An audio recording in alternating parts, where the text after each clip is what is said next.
ჩემი ფარიკაობასთან კავშირი ძალიან სპონტანურად მოხდა, შედგა, ასე ვიტყოდი, იმიტომ რომ მაშინ მუშაობდი საქართველოს პარალიმპიურ კომიტეტში, რომელიც ჯერ კიდევ, ახალი ფეხადგმული იყო რა და მე ოფის მენეჯერად ვიყავი ამ დიდ კოლექტივში და ძალიან კარგი კოლექტივი მყავდა, თუმცა მაინც შინაგანად რაღაცნაირად პროტესტის გრძნობა მქონდა, რომ აი 4 კედელში არ მინდოდა რა, რაღაც უფრო ფართო მასშტაბებზე მინდოდა რაღაცნაირად ჩემი საქმიანობით გასვლა და აი ესე უცებ რაღაცნაირად 2013 წლის მიწურულს და 14-ის დასაწყისში შემოვიდა შემოთავაზება რომ ეძებდნენ სპორტსმენებს და პარალიმპიური კომიტეტის დანიშნულებაც ეგ არის რომ ეძებენ სპორტსმენებს, მერე გადაამზადებენ ამ სპორტსმენებს და მერე უკვე პროფესიულ დონეზე სხვა სპორტში ვინც როგორ აითვისებს, ისე უკვე განაწესებენ. შესაბამისად მეც ახლა ჩართული ვიყავი რომ მომეძებნა სპორტსმენები რა, ათლეტები და ჩემ თავზე ნამდვილად არ მიფიქრია რომ მე ჩავერთვები და იმიტომ რომ ისეთი ასაკი მქონდა, მე მეგონა რომ ტიპიური სპორტი რომელიც არის ხო, ფეხით ვინც გადაადგილდება მათთვის, ჩემს ასაკში კარიერა უკვე სრულდება რა. მე დავიწყე, ანუ 27 წლის ვიყავი და უცებ მახსოვს რომ აი ძალიან ისეთი აქტიურ ფაზაში ვიყავით, რომ აი სპორტსმენები, ათლეტები უნდა ვიპოვოთ და ჩემი ერთ მეგობარის გამომიბრუნდა, ვიცე-პრეზიდენტი იყო მაშინ ამ პარალიმპიური კომიტეტის და გოგო მომისმინე, ესე ვიყურს. შენ რომ სადო, იმიტომ რომ აქტიური გოგო ხარ და თან ახალგაზრდა ხარ ჯერო და ისე გემრიელად გადავიკისკისე, რომ კარგი რა, თინა მეთქი რა, ასმეუბნები და მე რატომღაც ვიფიქრე, რომ აი ხო გინდოდა დიდ მასშტაბებზე გასვლა, აი რა იცი აბა რა ხდება, მოდი სადე შენი შესაძლებლობები ჩემ შემთხვევაში გაამართლა. იმიტომ რომ ჩემი თანხმობის შემდეგ შედგა ჩვენი შეხვედრა დიდ მაესტროებთან მალხაზ მესხი მერაბ ბაზაძე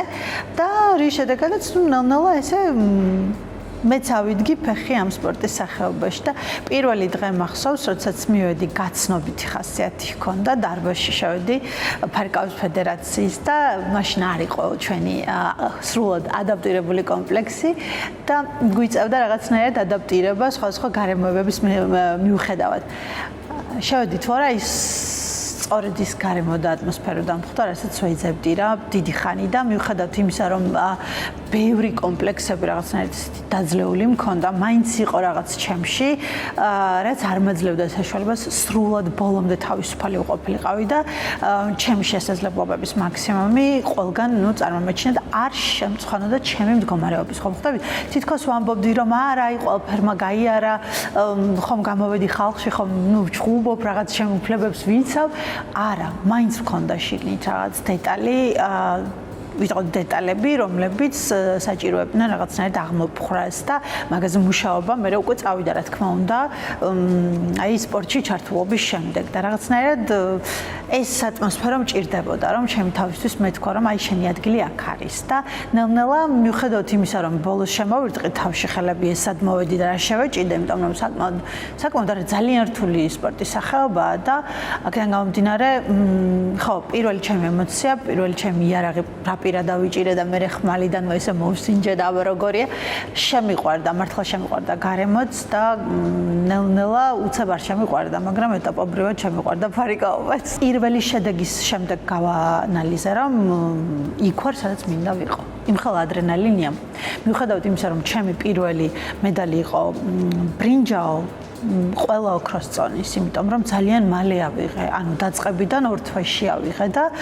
ეს იყო რა თქმა უნდა, ეხა გამართლებაც პრინციპში და ალბათ შიში რომ არ გაქვს, აი არ ნერვიულობ და საერთოდ არ გაინტერესებს რა შედეგს დადებ, ისეთ გამოცდილ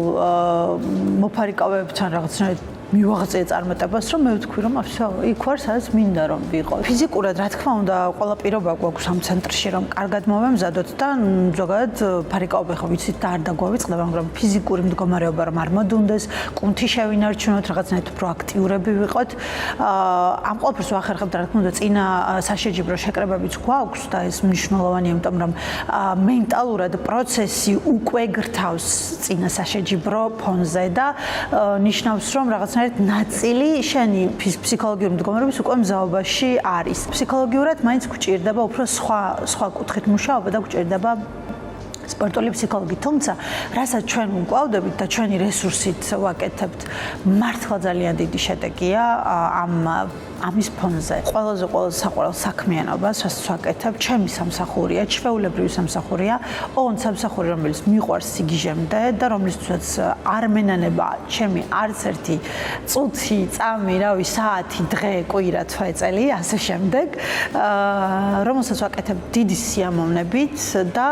შედეგით სახეზეა. რას ნიშნავს და უფრო მეტ პასუხისმგებლობას ეს არ არის, რომ უცებ გავიხარე, რომ ვაუ, მსოფლიო ჩემპიონი ვარ, თან პირველი ქალი პარაფარიკაობაში, ისიც ჩემს კატეგორიაში და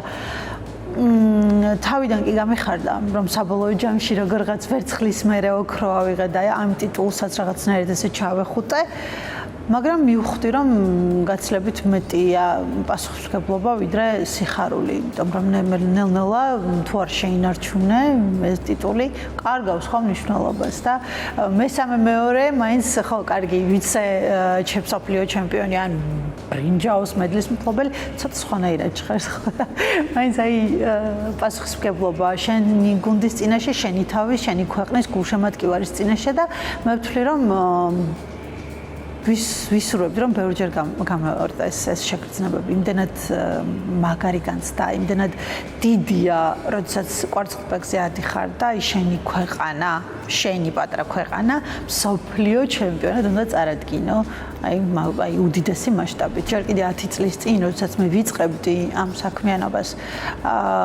არავინ არ თვლიდა, რომ სპორტი ძალიან კარგი საშუალება იყო, ერთ-ერთი კარგი საშუალება იყო, რომ საკუთარი თავი გეპოვა სოციუმში.